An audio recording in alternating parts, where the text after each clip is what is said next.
बिस्मिल्लाहिर्रहमानिर्रहीम, अस्सलाम वालेकुम नाज़रीन। प्रोग्राम क्लैश में मैं हूं आपके साथ समीना पाशा, आपको खुशामदीद कहती हूं। इमरान खान साहब जो रेगुलर होस्ट हैं इस शो के, आप सब उनको देखते हैं, लेकिन नासाज़ी तबीयत की वजह से वो आज भी ये शो नहीं कर पा रहे हैं, तो आज भी आपके साथ मैं मौजूद हूँ। आप सबको मैं खुशामदीद कहती हूँ। नाज़रीन, बड़े बड़े इशूज़ हैं यकीनन, और कोरोना सबसे बढ़कर है, लेकिन इसके साथ साथ दीगर जो चीज़ें उन पर भी नज़र रखना बड़ी ज़रूरी है। और ख़ास तौर पर अगर हम पाकिस्तान तहरीक इंसाफ की बात करते हैं, जिनका शुरू से एक हमें मंशूर नज़र आता था कि हम माफियाज़ के ख़िलाफ़ हैं। जब हम इस गवर्नमेंट में आएंगे, इस मुल्क में गवर्नमेंट करेंगे, तो हम माफियाज़ को तोड़ेंगे। ये आज की बातें नहीं हैं, ये उस वक्त की भी बातें हैं जब वो ऑपोजिशन में थे, तब भी वो ये बात कहते थे कि मुल्क ऐसे लगता है कि माफियाज़ के हाथों में है। लेकिन आज जबकि उनकी गवर्नमेंट को आए हुए अब काफ़ी टाइम हो चुका है, इसके बावजूद भी हम देख रहे हैं कि मुख्तलिफ अशिया का बहरान बार बार जन्म ले रहा है। हमने इस मुल्क में दवाओं का बहरान देखा, आटे का देखा, चीनी का देखा, और अब हम देख रहे हैं कि पेट्रोल माफिया भी सरगर्म हो चुका है। पेट्रोल सस्ता हुआ तो पेट्रोल गायब हो चुका है। आखिर क्या वजह है कि पाकिस्तान तहरीक इंसाफ इन माफियाज के खिलाफ कोई भी सख्त कार्रवाई करने में अभी तक कामयाब नहीं हो सकी? क्या वजह है कि सही तौर पर जो रिलीफ है वो अवाम तक नहीं पहुंच पा रहा? क्या हुकूमत ने तमाम माफियाज के आगे घुटने टेक दिए हैं? वजह हमारे सिस्टम की खराबी है, या फिर नीयतों में फतूर, या कोई हिकमत अमली ही नहीं है? आज जानने की कोशिश करेंगे, और इसके साथ साथ आगे चलेंगे तो प्रोग्राम में कोरोना के हवाले से भी बात होगी। दीगर भी कुछ अहम इशूज़ हैं जिनके हवाले से डिस्कशन में बात होगी। ज़ाहिर है, जिस तरह से हम देख रहे हैं असम्बली में मुख्तलिफ उमूर पर बात हुई। तो आप सबको मैं खुशामदीद कहती हूँ। प्रोग्राम में जो मेहमान आज मेरे साथ मौजूद हैं, मारूफ ज़रूर आपसे करवा दूँ। जनरल रिटायर्ड अमजद शुएब साहब ने हमें ज्वाइन किया है। जनरल साहब, बहुत शुक्रिया आपका। सीनियर तज्ज़ियाकार हैं, हमारे साथ मौजूद हैं। हिना परवेज़ भट्ट साहिबा पाकिस्तान मुस्लिम लीग नून की रहनुमा हैं, हमारे साथ स्टूडियोज़ में मौजूद हैं, आपको भी खुशामदीद कहती हूँ। काजी अहमद अकबर साहब ने हमें आज ज्वाइन किया पाकिस्तान तहरीक इंसाफ से, उनकी रिप्रेजेंटेशन होगी, जबकि आजिज़ धामरा नुमाइंदगी करेंगे पाकिस्तान पीपल्स पार्टी की। आप सबको मैं खुशामदीद कहती हूँ। जनरल साहब, आज सबसे पहले आपसे बात करना चाह रही हूँ मैं। माफियाज, हम लोग शुरू से ये नाम सुनते आए हैं, और इसकी हमने गूंज बहुत ज़्यादा इस हुकूमत में भी सुनी है, क्योंकि खुद हम देख रहे हैं कि हुकूमत बार बार मुख्तलिफ बहरानों का जिम्मेदार माफियाज को ठहराती है कि हम तो ये करना चाह रहे हैं लेकिन माफिया खड़ा हो गया है। सर, आपसे मैं ये जानना चाहती हूँ, आपको क्या लगता है ये माफियाज को क्यों कंट्रोल नहीं कर पा रही हुकूमत? क्या इनमें विल नहीं है, हिकमत अमली नहीं है, या फिर ये माफियाज इतने स्ट्रांग हो चुके हैं कि असल में इन्होंने सारे सिस्टम को अपने लपेट में ले रखा? बिस्मिल्लाहिर्रहमानिर्रहीम। देखिए, माफिया स्ट्रांग तो होती है, इसमें क्रिमिनल एलिमेंट्स भी होते हैं, आपके फाइनेंसेस, आपके फंड्स, या आप कह लीजिए इकोनॉमी को कंट्रोल करने वाले लोग भी मौजूद होते हैं। मकसद कहने का ये है कि रियासत के बहुत सारे ऐसे अमूर जो कि स्मूथली चलाए जा सकते हैं, लेकिन अगर माफिया चाहें तो उसमें रुकावट पैदा कर सकती हैं, जिससे हुकूमतों के लिए बड़ी दुश्वारी पैदा हो जाती है। लेकिन चीज ये है कि इन माफिया को हैंडल करना बड़ा जरूरी होता है, क्योंकि अगर आप माफिया के सामने होस्टेज बने रहें तो फिर मुल्क तो आप नहीं चला सकते, या वो स्मूथली नहीं चलेगा। माफिया ही अपनी मर्जी के मुताबिक चलाएगी, जिससे आवाम को दिक्कत होगी। जैसे अभी आज आप देख रहे हैं कि पेट्रोल का बहरान है, इससे पहले चीनी का बहरान था। चीनी के मामले में तो माफिया सामने आ गई कि आपने देखा कि शुगर मिल ओनर्स एसोसिएशन एक मौजूद है जो कार्टेल बना के सारे मुल्क की चीनी, उसका रेट कंट्रोल करती थी। उसके अंदर शॉर्टेज पैदा करनी है, या वो मार्केट को ज्यादा ओवर सप्लाई करना है, या वो अपनी अगर उन्हें प्रोडक्शन छुपानी है क्योंकि उन्होंने टैक्स नहीं देना, ये सारे काम एक बड़े ऑर्गेनाइज तरीके से हो रहे थे। अब चीज ये है कि इमरान खान जब आए हुकूमत में तो हमारा ये ख्याल था कि ये माफिया को टैकल करेंगे। माफिया को हैंडल करने से दुश्वारियां तो बहुत होती हैं, वो आपके रास्ते में रोड़े अटकाते हैं। आपको जैसे भी कहा जा रहा है कि चीनी माफिया जो है उन्होंने भी इमरान खान को धमकियां दी, तो ये चीज तो होती है। लेकिन जो असूल पे खड़ी है गवर्नमेंट, वो फिर डट के मुकाबला करती है। माफिया को तोड़ा ही तब जाता है जब आप तोड़ा जा सकता है, उसी वजह से कि आपके अपने अंदर विल पावर। हमने देखा कि बहुत सारी चीजों में इमरान खान कंप्रोमाइज करने लग गया। उसमें मिसाल के तौर पे अगर आपको याद हो तो जब ये इंडस्ट्रियलिस्ट ने ब्लैकमेल किया, इंडस्ट्रियलिस्ट की प्रॉब्लम आई, आपने देखा, और इंडस्ट्रियलिस्ट ने इनको ब्लैकमेल करना शुरू किया कि जी हम इंडस्ट्री उठा के बाहर ले जाएंगे, यहाँ पैसा नहीं इन्वेस्ट करेंगे। तो नतीजा ये हुआ कि आपने कहा जी इंडस्ट्रियलिस्ट के केसेस जो हैं वो नैब को नहीं जाएंगे। माफिया के सामने सरेंडर कर दिया, और उन्होंने अपने केसेस बचा लिए। अब वो नैब नहीं, आप उनको एफबीआर पूछो और एफबीआर में आपको पता है करप्शन बहुत ज्यादा है। ठीक। फिर इसी तरह ब्यूरोक्रेट्स ने अपने पेन रख दिए, आपको ब्लैकमेल किया, आपने फिर हथियार डाल दिए और नतीजा ये हुआ कि ब्यूरोक्रेट्स को भी मिल गया, ये कंसेशन मिल गई कि वो नैब के सामने पेश नहीं होंगे। इसी तरह ताजरों ने मिलके ये इकट्ठे हो जाते हैं, तो ताजरों ने मिलके साथ कुछ ऑपोजिशन की सपोर्ट आ गई और उन्होंने इनको फाइलर बनाना था, वो नॉन फाइलर ही रहे, उन्होंने वो तावन नहीं किया। बिल्कुल सही। अब आखिर में आके जो आपने काम किया वो ये कि 10% शेयर्स की भी इजाजत दे दी कि जनाब वो पानामा में तो लोग पकड़े गए थे बाहर अपनी ऑफशोर कंपनियों में, अब आपने सरकारी तौर पे ऑफशोर कंपनियों में 10% की इजाजत दे दी। इसका मतलब आपने 10% तक तो एक कानूनी कवर तो यानी कंसिस्टेंटली एक कॉम्प्रोमाइज करते चले जा रहे हैं गवर्नमेंट में इमरान खान साहब जब से आए, इसीलिए माफिया और कंट्रोल नहीं हो पा रहे, बल्कि नए नए माफिया रोज सर उठा रहे हैं।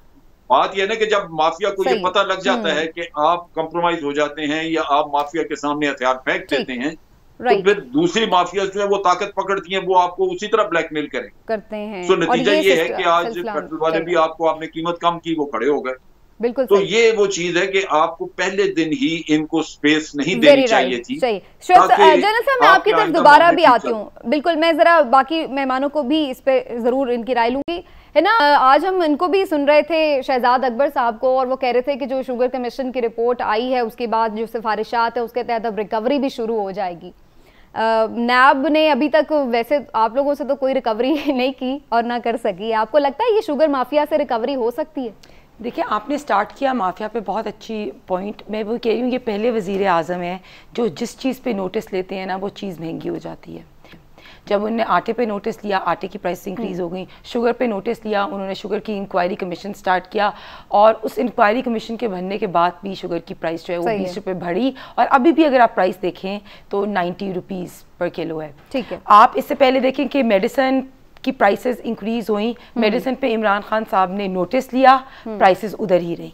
ठीक है, तो फर्स्ट टाइम मैंने देखा कि कोई ऐसे वजीर आजम जो जिस चीज़ पे नोटिस लेते हैं ना वो चीज़ महंगी हो जाती है। अभी पेट्रोल पे नोटिस लिया, आज वजीर आजम ने कहा कि मैंने तो सबसे सस्ता पेट्रोल दिया था, पेट्रोल गायब कहाँ हो गया। ठीक है, तो पेट्रोल रेगुलेट करना या सप्लाई लोगों को प्रोवाइड करना भी हुकूमत का काम होता है। तो आप देखें कि अब ये मेरी बात नहीं, मैं आपको दावे से ये बात कह सकती हूँ कि इमरान खान साहब ने अब पेट्रोल का नोटिस लिया ना, अब आप देखना पेट्रोल की प्राइसेस भी बढ़ जाएंगी। अच्छा, तो अब एग्जैक्टली आप देख लेना अभी। और ये आपने माफिया की बात की, देखिए फर्स्ट ऑफ ऑल हम ये चले अग्री कर लेते हैं कंट्री पे माफियाज हैं। सपोज हुकूमत का क्या काम है? हुकूमत का काम है कि इन माफियाज को कंट्रोल करे। हुकूमत अवाम क्यों सिलेक्ट करती है कि कंट्रोल माफिया से लेके गवर्नमेंट के हाथ में आए, और अगर गवर्नमेंट इन माफिया को कंट्रोल लेकिन ये भी तो हमने पहली दफा देखा है ना कि इन माफियाज के खिलाफ इंक्वायरीज हुई हैं, रिपोर्ट्स बनी हैं, चीजें सामने आई हैं, भले वो किसी भी खुद उनकी जमात के भी लोगों की निशानदेही हो रही थी तो वो आई हैं। पहले तो हमने कभी ये भी नहीं देखा कि किसी गवर्नमेंट ने इतना भी तरद्दुद किया हो कि देखिए अभी आपने ये बात, अभी आप शहजाद अकबर साहब की बात कर रही थी, शुगर की जो इंक्वायरी कमीशन जो है वो बना इसलिए था कि 2018 के एंड से लेके 2019 और 2020 अभी तक शुगर की प्राइस बहुत इंक्रीज हो गई थी। इन्होंने क्या किया, और वो रीजन ऑफ इंक्रीज था एक्सपोर्ट। एक्सपोर्ट की, मुल्क में सरप्लस ऑफ शुगर नहीं था लेकिन ने फिर भी एक्सपोर्ट की। लेकिन क्या किया गया, वाजिद साहब के अंडर जो कमीशन बना और उसमें शहजाद अकबर साहब थे, नैब और न्याजी का एक नेक्सस क्रिएट हुआ, और उन्होंने पूरे की पूरी जो है डाइवर्जन कर दी सब्सिडी पे। और अभी शहजाद अकबर साहब ने भी कहा कि सब्सिडी जो होती है ना उस पर तो कोई जुल्म नहीं है। और इन्होंने एक और बड़ी अच्छी चीज़ की, जो आपके शुगर इंक्वायरी रिपोर्ट के मरकजी किरदार थे वो वैसी कंट्री से चले गए। हम लोगों के तो अभी इल्ज़ाम लगते हैं तो ECL पे नाम आ जाते हैं। तो ये आप बात करें, हम ये माफिया माफिया माफिया हमें कहते रहते हैं। आप हमारे टाइम में अगर देख लें तो चीनी की प्राइसेस 40 रुपए पर किलो थी, आटे की प्राइस 35 रुपए पर किलो थी, डॉलर 100 रुपए पे था। तो अगर हम माफिया थे ना तो अवाम को वो माफिया बहुत पसंद था। इनसे ये हमें तो ये लगता है कि ये माफिया का पार्ट है, क्योंकि हर चीज जो है वो महंगी हो गई। काजी साहब, आपके लिए बड़े ज्यादा हम देख रहे हैं कि चीजें जमा हो गई हैं जिनके आपने जवाब देने, लेकिन मैं आजिज धामरा साहब का भी पॉइंट ऑफ व्यू ले लूं, फिर एक साथ ही आप सबको दीजिएगा। आजिज धामरा साहब, मुसलसल हम देख रहे हैं ये बात कही जाती है कि माफियाज हैं। वजीर आजम ने तो वैसे मीडिया को भी माफिया कह दिया था, लेकिन उनको तो काफ़ी हद तक कंट्रोल कर लिया है। लेकिन अब देखना ये कि बाकी माफियाज क्यों नहीं उनके हाथ में आ रहे। सिंध में भी बहुत सारे माफिया हैं, टैंकर माफिया भी देखते हैं, ट्रांसपोर्ट माफिया भी बन जाती है वहां पे, और भी ढेर सारे माफियाज हैं। आप लोग क्या उनके साथ मिलके चल रहे हैं या उनके खिलाफ कोई कार्रवाई करते हैं? किस तरह से आप लोगों की डील चल रही है वहां पर सिंध हुकूमत में? बिस्मिल्लाह रहमान रहीम। देखिए, मैं सिंध का तो जवाब आपको दूंगा ही दूंगा, क्योंकि सिंध हर प्रोग्राम का हिस्सा होता है डिस्कशन का। इनका जो मेन फेल्यूर है या इनकी जो मेन जो पीटीआई हुकूमत का जो घमंड है वो ये है कि ये समझते हैं कि पार्लियामेंट में मुराद सईद की तकरीरों से शायद इस मुल्क के तमाम मसाइल जो हैं वो हल होने के करीब करीब तक पहुंच गए हैं, और ये बड़ा उन पे फख्र महसूस करते हैं कि पार्लियामेंट में अगर अपोजिशन की कोई पगड़ी उछालनी हो, उनकी कोई बेइज्जती करानी हो, या झूठे से झूठे अगर कोई वादे करने हैं तो वो उनको एक ये तो दोनों तरफ से ही हो रहा होता है ना आजिज नामरा साहब, इस बात को तो जाने दीजिए, ये तो दोनों तरफ से ही चल रहा होता है मामला। सवाल पर आ जाए, माफियाज के साथ कैसे निपटा जाए, क्यों नहीं निपटा जा रहा? एक के बाद एक माफिया खड़ा हो जाता है। आप लोग भी गवर्नमेंट में है सिंध में, आप लोग क्या स्ट्रेटेजी रखते हैं? मैं वही अर्ज कर रहा हूँ। चलो, इस बहस को अगर आप कह रही हैं कि इस बहस को छोड़ दें, माना कि हुकूमत की कोई रिस्पॉन्सिबिलिटी नहीं है और ये जिनकी तकरीरें जितनी भी ये करते हैं वो झूठी होती हैं, ये तो बात क्लियर हो गई। अच्छा, जहां तक आपकी माफिया का सवाल है, देखें माफिया इस मुल्क में था, सिंध में भी है, बाकी सूबों में भी होगा। उसका अल्टरनेट क्या निकला था? पीटीआई का वजूद में आना, और पीटीआई इलेक्शन में आई और पीटीआई हुकूमत में बन गई, सिलेक्टेड हुई, कुछ भी हुकूमत में आई। अब ये रिस्पॉन्सिबिलिटी किस चीज की है? अब यहाँ पे आपकी जो असल सिलेक्टेड हुक्मरानों की जो निशानी है वो यहाँ पे सामने आती है कि मैं सिर्फ एक मिसाल दूंगा कि जहांगीर तरीन का बाहर चले जाना, इन तमाम जो इनका नैरेटिव है एंटी माफिया का, उन सब पे एक कालक जो है वो चेहरे पे लगा दी उन्होंने। और आज बदकिस्मती ये है कि जहांगीर तरीन का ये कमीशन बनी किस लिए थी? ये कमीशन बनी थी इमरान खान जब हुकूमत में आए, और उनकी हुकूमत में जब सब्सिडी आई तो उस पे कमीशन बना, और उन्होंने डंडी लगा के टीओआर से हटके फिर 5 साल तक ले गए ताकि ये डिस्कशन मिक्स हो जाए और आप बात कर सकें सिंध के ऊपर भी। तो आपको लगता है कि पीटीआई असल में माफियाज के खिलाफ कार्रवाई करना ही नहीं चाहती, करेगी ही नहीं, ये आपका पॉइंट है बेसिकली? मैं तो कह रहा हूं माफिया की कार्रवाई बाकी हुकूमतों ने अगर नहीं की थी जिसके अगेंस्ट ये हुकूमत में आए, जहांगीर तरीन का उड़ के चले जाना। और अच्छा। मैं तो गिला करूंगा कि मीडिया के अंदर इस पे कोई डिस्कशन नहीं हो रही, ये तो पॉइंट आउट हम करते हैं, नहीं रोज बात होती है, कल भी हमने इस पे बात की है। बिल्कुल इस पे खुदा ना खास्ता जहांगीर तरीन अगर जाते जाते एक मुलाकात पीपल्स पार्टी की लीडरशिप से करके जाते या PMLN के लीडर से करके जाते तो फिर आप मजा देखते कि आज क्या तमाशा होता है इस मुल्क के अंदर। अच्छा, मगर ये भी कोई ऑफर है, ठीक है। इशू ये है कि ये माफियाओं के खिलाफ जो एक कार्रवाई इन्होंने कमीशन के तौर पर चीनी हवाले से की, उसका जवाब तो आपने देख लिया कि मेन किरदार जो है वो चले गए बाहर, और वजीर आजम साहब जो बड़ी लंबी लंबी तकरीरें करके और भाषण देते हैं, फतवाएं जारी करते थे, आज वो खामोश हैं। और इसलिए खामोश है कि उनकी मजबूरी है कि उसको खामोश रहना पड़ेगा। अगर वो खामोश नहीं रहेंगे तो नामरा साहब आपका भी पॉइंट आ गया। मैं जरा अब काजी साहब से तमाम बातों के जवाब ले लूं। काजी साहब, लंबी आपके खिलाफ चार्जशीट हो गई है, अब आप बताएंगे कहां से स्टार्ट करेंगे, लेकिन मैं जरूर ये पूछूंगी कि जहांगीर तरीन पे कल भी सवाल हो रहा था, आज भी सब सवाल कर रहे हैं, कब आ रहे हैं वापस, आएंगे या नहीं आएंगे? बिस्मिल्लाहिर्रहमानिर्रहीम। समीना, बहुत शुक्रिया आपने अपने प्रोग्राम में बुलाया। ये हर टीवी शो पे हम लोग ये फेस करते हैं कि इट इज़ बेसिकली 3 against 1 और 4 against 1, तो ये कोई ऐसी नई बात नहीं है। जब आप ऑपोजिशन में थे तब भी ऐसे ही बट इसमें मैं ये ज़रूर ऐड इन करना चाहता हूँ कि देखें, जनरल साहब ने बड़ी सही बात की कि माफियाज जो हैं वो कोई पिछले 1 साल में या 2 साल में नहीं बने, ये ओवर द टाइम बनते हैं और फिर ये ओवर द टाइम मजबूत होते चले जाते हैं। हुकूमत वक्त का काम होता है कि उन माफियाज को, आप दुनिया का कोई भी मुल्क उठा लें, कोई भी एग्जाम्पल उठा लें, हर मुल्क में माफियाज मौजूद हैं। डिफरेंस ये है कि जो थोड़े तगड़े मुल्क हैं उनमें हुकूमत तगड़ी होती है, रियासत तगड़ी होती है, माफिया कमज़ोर होता है, मौजूद ज़रूर होता है। हमारे मुल्क में अनफॉर्चुनेटली चूंकि आज तक माफियाज को सपोर्ट किया गया, उनको फैसिलिटेट किया गया, अब हमारी गवर्नमेंट ने आके जब माफियाज के खिलाफ जंग शुरू की तो क्या आपको क्या लगता है कि हमें नहीं पता था? नहीं आ रहे इसके? अर्ज करता हूं। मैं बल्कि उल्टा हमें ऐसे लग रहा है कि आप लोग सरेंडर कर जाते हैं। नहीं, ऐसा देखिए ना, ऐसा कतन नहीं है। हमें नहीं पता था कि शुगर माफिया के खिलाफ जब हम निकलेंगे, जब हम आवाज उठाएंगे, जब हम इंक्वायरीज ओपन करेंगे, इसमें हमारे अपने लोगों के नाम भी आएंगे, पिछले लोगों के नाम भी आएंगे और हमारी हुकूमत को भी खतरा पड़ सकता है। अच्छा। हमारे बहुत करीबी लोग भी नाराज हो सकते हैं। उसके बावजूद ये एक्शन प्राइम मिनिस्टर साहब ने लिया। ही टुक अ वेरी गुड स्टैंड। एक चेन थी जिसको प्राइम मिनिस्टर साहब ने ब्रेक किया।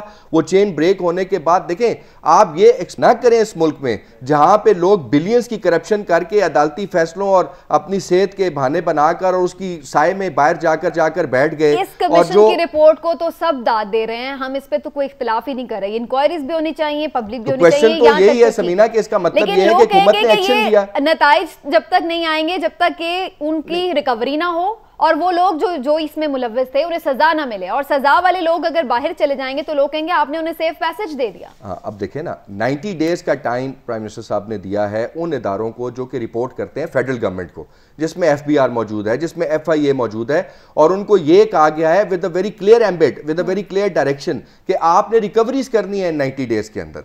चले, मैं कहता हूं जी 90 डेज में रिकवरीज नहीं होंगी, उसमें प्रोसेस लंबा भी हो सकता है, but at least a deadline has been given. जिस तरह फॉरेंसिक्स के लिए डेडलाइन दी गई थी, 2 बार एक्सटेंड हुई, but ultimately report I, public हुई। इसी तरीके से इंशाल्लाह आप देखेंगे कि 90 डेज में अगर रिकवरीज नहीं होंगी तो 120 दिन में होंगी, लेकिन हम आपको रिकवरीज भी करके दिखाएंगे। ये वो मुल्क है समीना जहां पे आटे का थैला खोलें, उसमें से एक सफेद रंग का शख्स निकलता है जो अंदर से काला है। आटे चीनी की बोरी खोलें, एक शख्स निकलता है जो बहुत मीठा है देखने में, उसको चखें तो वो कड़वा है। इसी तरीके से अब आप देखें, हमने पेट्रोल सस्ता किया। जब विंडफॉल प्रॉफिट्स की बात थी तो इन माफियाज ने अरबों रुपया, 22 अरब, 42 अरब रुपया एक OMC ने कमाया। अब जब कीमत नीचे गई तो इन लोगों ने जो है वो पेट्रोल रोकना शुरू कर दिया। बट यहाँ पे ये भी याद रखें, फैक्ट्स, लेकिन इनसे आप लोगों को ही टैकल करना है। मैं जो कहना चाह रही थी, छोटा सा पॉइंट मेरा, उसको आप जरूर रिस्पॉन्ड कर दीजिए कि ठीक है, इदारों के सारा प्रोसेस होगा, मानते हैं, लेकिन बात यह है कि जो आप छोटे छोटे कुछ ऐसे काम कर सकते थे जिससे हम लोगों को या अपोजिशन को तनकीद करने का मौका ना मिलता, जैसे आप जहांगीर तरीन साहब का नाम ECL पे डाल सकते थे, जैसे खुसरो बख्तियार साहब को आप लोग असाइड कर सकते थे, जैसे और जिन लोगों के ऊपर करप्शन की बात हो रही है, इंक्वायरी हो रही है, आमिर कियानी साहब, ये वो, उनको ओहदों से हटाया जा सकता था। बहुत सारी ऐसी चीजें हो सकती थी। देखेंगे वाहिद, लेकिन वो लोग तो कैबिनेट में बैठे हुए हैं, तो कैसे चलेगा? ये वाहिद जमात है और वाहिद हुकूमत है जिसने अपने सिटिंग मिनिस्टर आमिर कियानी को फारिग किया और उसके बाद उन्हें अपना ओहदा दे दिया तहरीक इंसाफ में, पार्टी का ओहदा दिया, हुकूमत से फारिग किया। इसका मतलब दिल से तो वो नहीं था नहीं, अभी उनके खिलाफ दोबारा प्राइम मिनिस्टर साहब ने, अपना नैब के एग्जीक्यूटिव बोर्ड ने दोबारा इंक्वायरी ओपन की है। हमारे यहाँ पे ये आजम सवाती साहब को भी फारिग किया, फिर दोबारा ले आए थोड़ी देर बाद। देखे ना, तरीन साहब के ऊपर जब फर्स्ट टाइम केस बना, उन्होंने पार्टी की सेक्रेटरी जनरलशिप छोड़ी। उसके बाद अलीम खान पे बना, उन्होंने मिनिस्ट्री छोड़ी। सब्तैन खान पे बना, उन्होंने मिनिस्ट्री छोड़ी। आमिर कियानी पे बना, आमिर कियानी ने मिनिस्ट्री छोड़ी। मुझे आप एक मिसाल पिछले सालों में भी तो काउंट करके दिखाए ना। ये तो इसी तरीके से है कि एक शख्स दिन में 5 में से 2 नमाजें पढ़ता है, आप उसे कहते हैं 2 किस लिए पढ़ते हो, तुम तो 5 पढ़नी चाहिए। एटलीस्ट वो 2 तो पढ़ रहा है, उसको इस पर तो इंकरेज करें। At least we have taken a step ahead. आप गवर्नमेंट को इस बात पे अप्रिशिएट वापस आ रहे हैं ना, ये तो एश्योरेंस दे दें। तरीन साहब का नाम किसी CL पे नहीं था, किसी ब्लैक लिस्ट पे नहीं था, किसी अदालत के फैसले के तहत वो नहीं गए, किसी बीमारी की वजह से नहीं गए, वो गए हैं और वो वापस नहीं, मतलब वो इस हवाले से तो नहीं गए कि मैं वहां जाके और बैठ जाऊंगा। वो इंशाल्लाह वापस आएंगे, इंक्वायरीज को फेस करेंगे। देखिए, आज जो भी टाइम चल रहा हो, मैंने तरीन साहब को बड़े करीब से देखा है, मैं आपको ऑन रिकॉर्ड कह रहा हूं, he is a fighter, he will fight for his cause. अब ये अलहदा बात है, अगर वो कसूरवार होंगे तो इंशाल्लाह आप देखेंगे, पूरी कौम देखेगी। हमारी जमात ने तो ये अनाउंस कर दी है कि अगर चीफ मिनिस्टर पंजाब ने अगर इसमें सब्सिडी में कोई रोल प्ले किया है तो इंशाल्लाह आप देखेंगे उनको भी सजा मिलेगी, किसी को स्पेयर नहीं। वो तो मुझे पता है, बहुत सारे लोग आपकी जमात में चाहते ही नहीं वो चीफ मिनिस्टर नहीं, ऐसा नहीं है। एक ब्रेक ले लेते हैं इसी पॉइंट, और ब्रेक से वापस आएंगे तो मजीद भी कुछ डिस्कशन करेंगे कि क्या कुछ असेंबली इजलास में भी होता रहा है, और आगे बात करेंगे कि कोरोना को भी कंट्रोल करने के हवाले से जो स्ट्रेटेजी है उस पर भी बहुत सारे क्वेश्चंस हैं। एक ब्रेक के बाद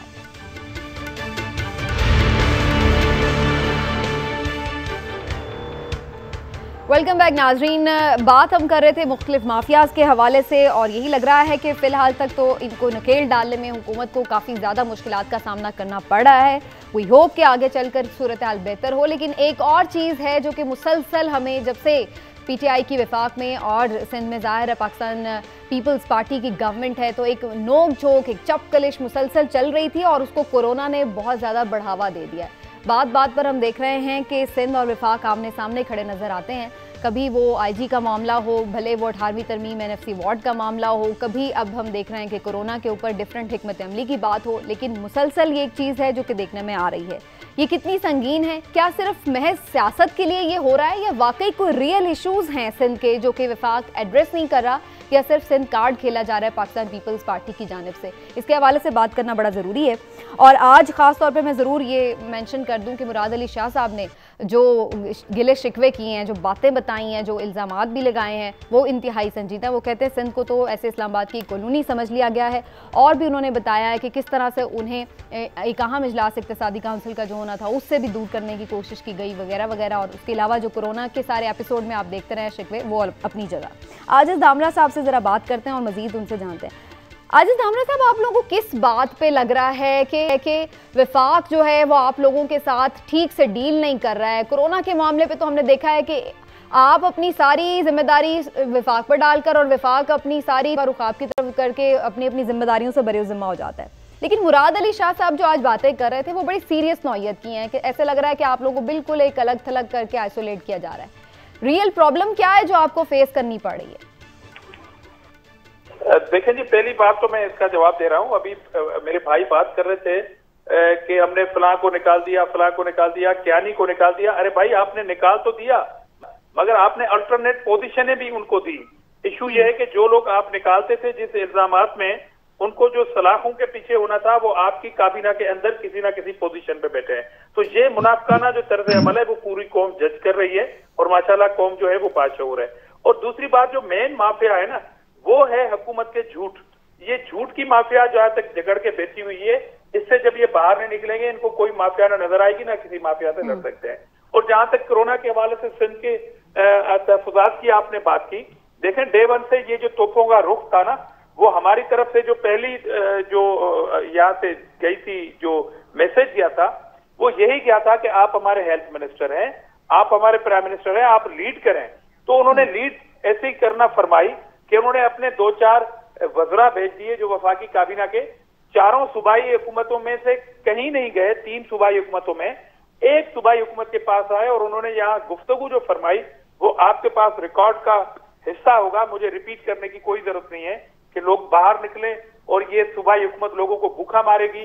लॉकडाउन तमाम सूबों में था, मगर इल्जाम सिर्फ सिंध हुकूमत से था कि वो लॉकडाउन जो है खुदा ना खास्ता कोई सिंध हुकूमत के लिए बड़ा फायदेमंद साबित हो रहा था। आज दुनिया क्या कह रही है, आज पाकिस्तानी कौम क्या कह रही है, आज सोशल मीडिया पे अवाम किस तरह है और किस तरह फैली हुई है जो कोरोना की वबा। इसको जो कंट्रोवर्शियल किया था सोशल डिस्टेंस को और जो लॉकडाउन को, वो आप रिकॉर्ड चेक कर लें। अगर मेरी पार्टी की तरफ से पहल हुआ तो मैं कौम से माजरत कर लेता हूं आपकी प्रोग्राम की तवसत से, और रिकॉर्ड निकालें। अगर ये वफाकी वज़रा ने किया, वफाकी हुकूमत की जानिब से हुआ एक सूबे को टारगेट करने के लिए, तो ये तहफुजात है कि सीएम बार बार कहते हैं, आज भी कहें, अपना ये कसूर माने, उसकी सजा क्या मुरतब करते हैं ये जाने।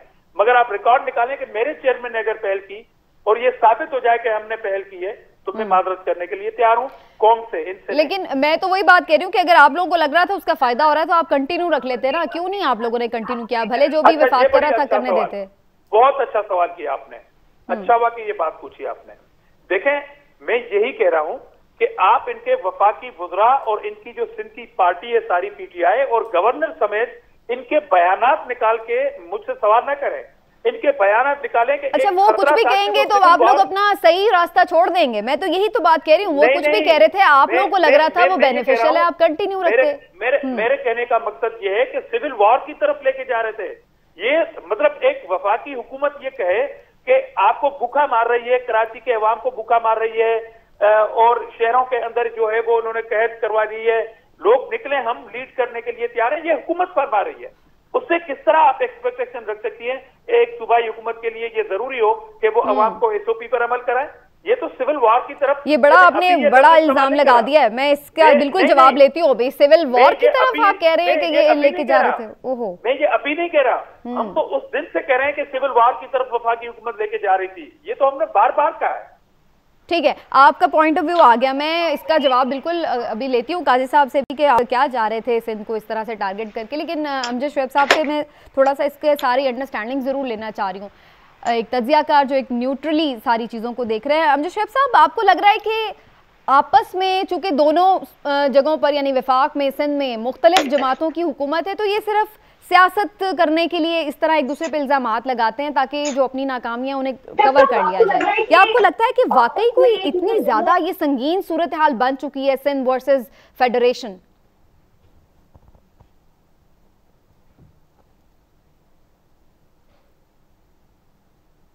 जनरल साहब, आवाज आ रही है आपको?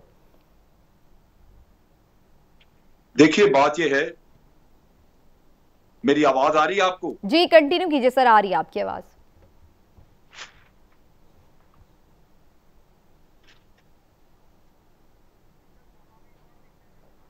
जी जनरल साहब, आपकी आवाज आ रही है, आप कंटिन्यू कीजिए सर। चलिए, मेरा ख्याल है थोड़ा सा प्रॉब्लम है ऑडियो का, अभी हम इसको कर लेते हैं। तो मैं काजी साहब आपसे ही पूछ लेती हूँ ये बात, ये कहिए, ये कह रहे हैं आप सिविल वॉर कराना चाह रहे थे सिंध गवर्नमेंट को, आपने बिल्कुल साइडलाइन कर दिया। ये देखें, ये बड़ी गैर जिम्मेदाराना स्टेटमेंट है। ये एक जो वबा आई, एक पेंडेमिक थी और ये एक नेशनल इशू था। इसके ऊपर नेशनल डिज़ास्टर मैनेजमेंट अथॉरिटी काम कर रही थी। NCOC का इजलास उस दिन से लेकर आज तक डेली बेसिस पे हो रहा है, उसमें सिंध के नुमाइंदे मौजूद हैं। NCC के जितने इजलास हुए उसमें चीफ मिनिस्टर सिंध मौजूद थे। अगर पंजाब के थे, KP के थे, तो चीफ मिनिस्टर सिंध भी मौजूद थे। जितनी डिसीजंस हुई, चाहे वो कसरत राय से हुई या इत्तफाक राय से हुई, वो समीना नेशनल डिसीजंस थी। ज़रूरी नहीं है कि उन डिसीजंस के ऊपर सब मुत्तफिक भी हुए हो। अगर वो कसरत राय से डिसीजंस हुए तो इसका मतलब पब्लिक के लार्जर इंटरेस्ट में वो डिसीजंस लिए गए। आप लोगों के वज़रा क्यों तनकीद इतनी कर रहे थे सिंध गवर्नमेंट पे, आज भी कर रहे हैं? नहीं, देखे ना, बार-बार कहते हैं कि वहां पे नंबर ज्यादा हैं, क्या आप लोगों ने लॉकडाउन किया, फेलियर था, ये वो बार-बार नहीं, देखे नहीं, लॉकडाउन के हवाले से कोई ऐसी बात नहीं हुई। ये बात जरूर हुई कि जब हमने कहा कि ओपनिंग अप की तरफ जाना है, स्मार्ट लॉकडाउन की तरफ जाना है, तो उस टाइम सिंध गवर्नमेंट का स्टैंस ये था कि नहीं, हमें इस लॉकडाउन को मजीद कंटिन्यू करना है। तो देखें, हमारी एक अपनी विजन थी, एक अपनी सोच थी, जिसको बाद में WHO ने और बहुत सारे दुनिया के ममालिक ने सराहा कि इमरान खान ने बड़ा विजनरी डिसीजन लिया और बाद में पूरी दुनिया ने स्मार्ट लॉकडाउन को कुछ और कह रही है। वो तो कह रही है 100 मुल्कों में आपका नाम ही नहीं है जो अच्छे इकदाम जिन्होंने किए। वो तो कह रही है आप लोगों ने गलत पॉलिसी गलत टाइम पे ईज डाउन किया है। भाई बहुत ज्यादा देखिए ना, WHO का रिपोर्ट पढ़ लेना। जी बिल्कुल, आप सही कह रही हैं। मैं वही बात कर रहा हूँ कि जो अच्छी रिपोर्ट थी वो भी आपके सामने गुजरी हुई है कि WHO ने कहा कि पाकिस्तानी गवर्नमेंट का response was one of the best in the world. फिर उसी WHO ने यह भी कहा कि जी अभी जो उस दिन लेटर की बात चली और लोगों ने कहा जी वो पंजाब गवर्नमेंट, वो तमाम सूबों को वो लेटर लिखा गया और तमाम मुल्कों के कंट्री हेड्स ने तमाम मुल्कों को वहां के हालात के मुताबिक WHO की तरफ से लेटर डाला गया। ये उन्होंने एक हेल्थ पर्सपेक्टिव से WHO ने बात की है। जो स्टेट होती है, जो गवर्नमेंट होती है, एक होलिस्टिक पर्सपेक्टिव लेती है। उसने इकोनॉमिक साइड भी देखनी है, उसने अपने गरीबों का ख्याल भी करना है, उसने अपने ताजरों का ख्याल भी करना है। सिंध क्यों, फेडरेशन वर्सेस सिंध क्यों बना दिया? देखिए, फेडरेशन वर्सेस सिंध ये नहीं है, ये थोड़ी है कि वो पीपल्स पार्टी है तो चूंकि आपने अब उनकी तनकीद ही करनी है। नहीं, ऐसा नहीं है। इसको जेन्युइनली भी थोड़ा सा अंडरस्टैंड करने की जरूरत है कि ये वाहिद सूबा है जिसमें तहरीक इंसाफ की हुकूमत नहीं है। इसलिए आप एक्सपेक्ट करें कि ये आपस में ये मामलात, ये नोक झोंक चलती रहेगी। बट आप ये भी ज़हन में रखें कि जब अभी सेकेंड लास्ट जो हमारी NCC की मीटिंग हुई, उसके बाद सिंध गवर्नमेंट की तरफ से एक बड़ा पॉजिटिव मैसेज आया कि जी हमने वफाक के साथ मिलकर तमाम फैसले किए हैं और हम मुतमईन हैं। उससे एक बड़ा पॉजिटिव मैसेज गया। फिर आपको वो वक्त भी याद रखना चाहिए, आपको वो वक्त भी याद रखना चाहिए कि जब पाकिस्तान तहरीक इंसाफ के लीडर्स ने यह भी कहा कि जो इनिशियली जो मुराद अली शाह ने जो इनिशिएटिव लिया था to go into the lockdown, वो बहुत अच्छा था, उसको पूरे मुल्क ने कॉपी किया। तो देखें, जो अच्छी चीजें हैं उनको अच्छा कहना चाहिए, जहां पे गलत हो रहा है, ग्राउंड लूज हो रहा है, वहां पे उसकी निशानदेही भी करनी चाहिए। बिल्कुल सही है। मैं जनरल साहब से भी ले लूं। जनरल साहब, आई होप आपको मेरी क्लियर होगी। जो मैं बात आपसे पूछ रही थी वो ये कि पॉलिटिकल आपको लगता है चूंकि डिफरेंसेस हैं पाकिस्तान पीपल्स पार्टी और PTI के, इस वजह से सिर्फ पॉइंट स्कोरिंग के लिए एक दूसरे पर ये तनकीद की जाती है, या आपको लगता है कि कोई रियल इश्यूज हैं, वाकई सिंध को कहीं नेग्लेक्ट किया जा रहा है, जिसकी आज मुराद अली शाह भी बात करते हैं कि ऐसा लगता है कि सिंध के साथ कोई इम्तियाजी सुलूक हो रहा है? नहीं, इस तरह नहीं है। देखिए, इस सारे चीज की हैंडलिंग में गलतियां तो दोनों तरफ हुई हैं। वफाक ने शुरू में आपको पता है कि ताफ्तान से लोग आए तो उनको आइसोलेट करने का कुछ नहीं इंतजाम था। फिर जो हमने लॉकडाउन किया वो बड़ा ढीला डाला था, उसमें दुनिया फिरती फिराती रही। लॉकडाउन बहुत लंबे वक्त के लिए आप कर नहीं सकते। वही 3 हफ्ते थे शुरू के, अगर वो बड़ा टफ किस्म का लॉकडाउन होता तो शायद ये इतना फैलता ना। फिर एक गलती हमने की जो ईद के वक्त पे खोल दिया और ईद के वक्त पे हमने खुली छुट्टी दे दी, उससे ये फिर तबाही मच गई, बहुत ज्यादा फैला। अब जहां तक सिंध का ताल्लुक है, ये मेरा ख्याल है सूबों को सोचना चाहिए कि 18वीं तरमीम के बाद सेहत का मसला और लॉ एंड ऑर्डर ये दोनों उनके इश्यूज हैं। वफाक उसमें आपको थोड़ा चिप इन कर सकता है। मैं वफाक को सिर्फ ये एक इल्जाम, मोरद इल्जाम ठहराता हूं कि इमरान खान को चाहिए था कि वो भी सिंध विजिट कर लेते और वहां पे पूछ लेते कि जनाब आपको कोई एडिशनल हमारी तरफ से हेल्प की जरूरत है तो वो उनको देते। लेकिन बुनियादी जिम्मेदारी अब सूबों की अपनी है, और सूबे अगर उसमें नाकामी होती है, आप देख लीजिए सिंध में जाके दूसरा इलाकों में अस्पतालों का जो बुरा हाल है, मेरा ख्याल पाकिस्तान के और किसी सूबे में इतना बुरा हाल नहीं है जो सिंध के अस्पतालों का है। और अब रोना बजाय वो रोया जाए कि जनाब आपने इतने सालों से एक पार्टी है जिसकी यहाँ 13-14 साल से हुकूमत है और वो उसको दिखाने को बिल्कुल कुछ ना हो अपनी सेहत के मामले में, तो वो फिर उसके पास ये भी हो कि वो आगे से कहे कि जनाब सिविल वार हो सकती है और ये होगा और वो होगा। मेरा ख्याल है ये इन्हीं की जरूरत है, वरना तो इंसान को शर्म आनी चाहिए कि 13 साल की एक हुकूमत जो लगातार 13 साल रही है उसके हाँ ये प्रॉब्लम्स निकल रही हो तो फिर जवाब दे तो वो है, कोई और तो नहीं है। बिल्कुल सही, क्योंकि ये मामले 18वीं तरमीम के बाद इनके पास चले गए हैं। वफाक तो अब इनको कर सकते हैं, हेल्प कर सकते हैं, लेकिन बुनियादी जिम्मेदारी इनकी अपनी है। जिम्मेदारी पूरी नहीं करना। अगर इन्होंने लॉकडाउन करना है तो इम्प्लीमेंट इन्होंने करना है, क्योंकि लॉ एंड ऑर्डर इनके पास है। यानी इनके पास अथॉरिटी थी, ये अपना कंटिन्यू कर सकते थे अगर इन लग रहा था, लेकिन फॉलो आप फेडरेशन को कर रहे हैं, तनकीद भी करते जा रहे हैं उनकी पॉलिसी पे। डाल दो, इस पे डाल दो, ये अवाम बर्बाद हो रहे हैं इनके हाथों। असल चीज ये है कि इनके हाथ में सब कुछ है। हम देख रहे हैं कि इसका नुकसान, बिल्कुल सही कह रहे हैं, इसका नुकसान फिर जाहिर है अल्टीमेटली तो अवाम को हो रहा है ना। बिल्कुल सही है। अच्छा है ना, जो अवाम सफर करते हैं। जी ओके, मेरा ख्याल है। अच्छा जी, आजिज धामरा साहब हमारे साथ मौजूद हैं। आजिज धामरा साहब, आप कुछ रिस्पॉन्ड करना चाहें? शुएब साहब कह रहे हैं कि आप लोगों ने इतने साल किए हैं सिंध में, तो आप लोग रिस्पॉन्सिबल हैं, आपकी हेल्थ फैसिलिटीज, आपके हॉस्पिटल्स का हाल जो है उसका जवाब आपने देना है, विफाक पर तनकीद करके उसका जवाब नहीं है। देखें जनरल साहब ने तो ये भी कह दिया कि इनको शर्म भी आनी चाहिए, मगर यहाँ पर हुकूमतें जो 11-13 साल जो कंटिन्यू रही हैं, उनके जो मैं गिनवा दूं आपको तो शर्म बहुतों को आनी चाहिए। मगर बात यह है कि मैं आपको एक मिसाल देना चाहता हूं। 3 हॉस्पिटल थे जो कोर्ट ने वफाक के हवाले कर दिए थे सिंध के, एक NICVD, एक जिना हॉस्पिटल, एक बच्चों के हॉस्पिटल। उसका क्या हुआ? वफाक ने कहा कि हम नहीं संभाल सकते, ना हमारे पास कैपेबिलिटी है ना कैपेसिटी है, वो वापस सिंध के हवाले कर दिए और वो बेहतरीन हॉस्पिटल चल रहे हैं। ये 18th अमेंडमेंट के बुनियाद पर हो रहे हैं, ये NFC के जो पैसे मिल रहे हैं उसी की तरफ से हुए हैं। हमें शर्म नहीं आती, हमें फख्र है।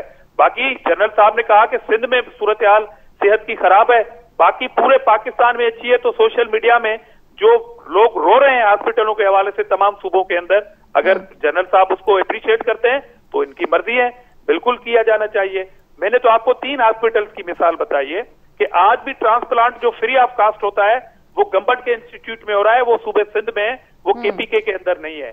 5 मेडिकल यूनिवर्सिटीज सिंध में बनी है, 18th अमेंडमेंट के बाद बनी है, NFC के पैसों से बनी है। लेकिन ये भी तो सिंध में ही हुआ ना कि एक डॉक्टर को भी नहीं जगह मिल रही थी अस्पताल में, ये भी तो सिंध में ही हुआ ना। नहीं तो फिर मसला क्या है? अगर सारा कुछ आपने ठीक कर दिया तो फिर मसला किस बात का है? मैं यही कह रहा हूँ ना, तो फिर तो आप पूरे मुल्क को अप्रिशिएट करें, सिंध को ना करें।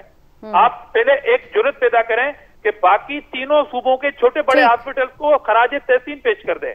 बाकी हॉस्पिटल के हालात इतने अच्छे हैं कि यानी सिंध में सब अच्छा है, बकौल आपके, ठीक हो गया, ठीक है।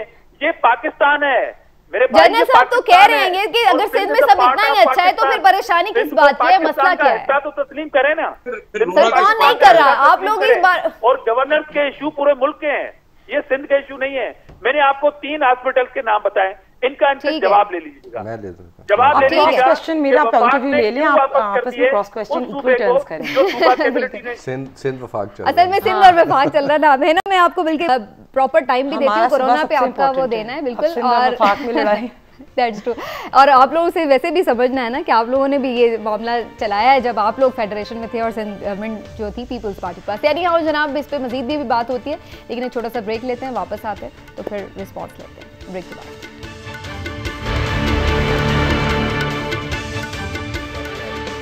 वेलकम बैक नाजरीन। और इस वक्त हम जब ब्रेक पर गए तो आप देख रहे थे कि काफ़ी गर्मा गर्म बहस हो रही थी विफाक और सिंध की, जो आपस की चपकलिश है उसका आवाम को भी नुकसान हो रहा है। और आवाम को नुकसान क्या गवर्नमेंट की पॉलिसी से हो रहा है या अपनी बेएहतियाती से हो रहा है ना? परवेज़ भट्ट का मौक़िफ़ ज़रूर लूँगी, है ना।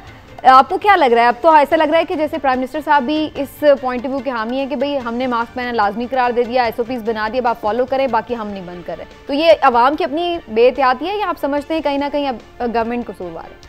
देखिए, मुझे लगता है कि फेडरल लेवल पे एक यूनाइटेड फ्रंट शो करना चाहिए था आगे बढ़ के पॉलिसी मेकिंग में, या एक स्ट्रिक्ट डिसीजन लेना चाहिए था। सबसे पहले जब हमने लॉकडाउन किया तब हमारी कोई टेस्टिंग कैपेसिटी थी ही नहीं, ठीक है। अब हमारी टेस्टिंग कैपेसिटी इंक्रीज हुई है तो हमने लॉकडाउन खोल दिया।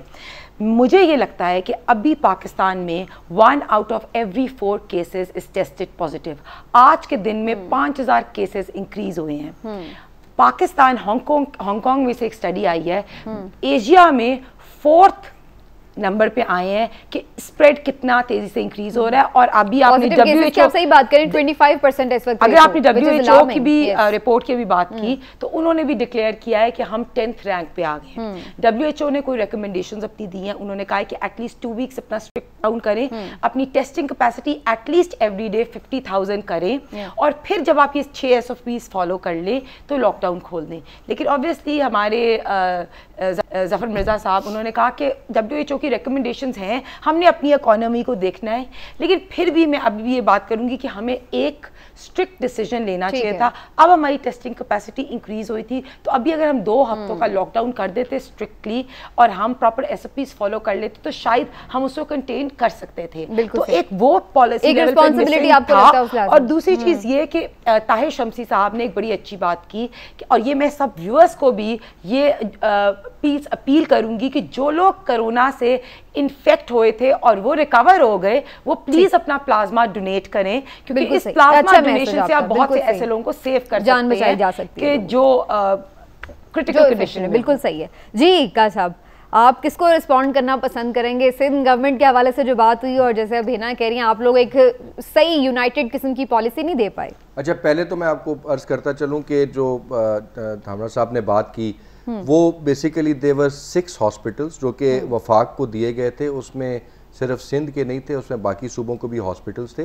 वफाक ने इस प्रीटेक्स्ट पे वो वापस किए कि जी हमारा तो ऑलरेडी 18th अमेंडमेंट में हम सब कुछ दे चुके हैं सूबों को, तो ये हॉस्पिटल्स हमें देने का क्या मकसद है। तो इस वजह से वो हॉस्पिटल्स वापस किए गए and they were all good performing hospitals, अभी वो चल रहे हैं, अच्छी बात है। अगर उनमें मजीद मैं आपको ये बताऊं कि 75 वेंटिलेटर्स अगर पंजाब को दिए गए तो साथ 50 सिंध को भी दिए गए, 50 KPK को भी दिए गए। पॉपुलेशन वाइज उनको डिस्ट्रीब्यूट किया गया। हर मौके पे चाहे वो डिस्ट्रीब्यूशन की बात आई, चाहे वो डिसीजन मेकिंग की बात आई, सिंध को पूरा वजन वफाक की तरफ से दिया गया। सिंध को पूरा हक दिया गया है, लेकिन वजूद भी सिंध की शिकायत हैं जो बहरहाल अगेन फिर वफाक को ही एड्रेस करनी है। नाज़रीन, इसी पॉइंट पर आज का प्रोग्राम क्लोज करते हैं, वक्त खत्म हो गया है। इंशाल्लाह आपसे फिर मुलाकात होगी, इजाजत दीजिए, अल्लाह हाफ़िज़।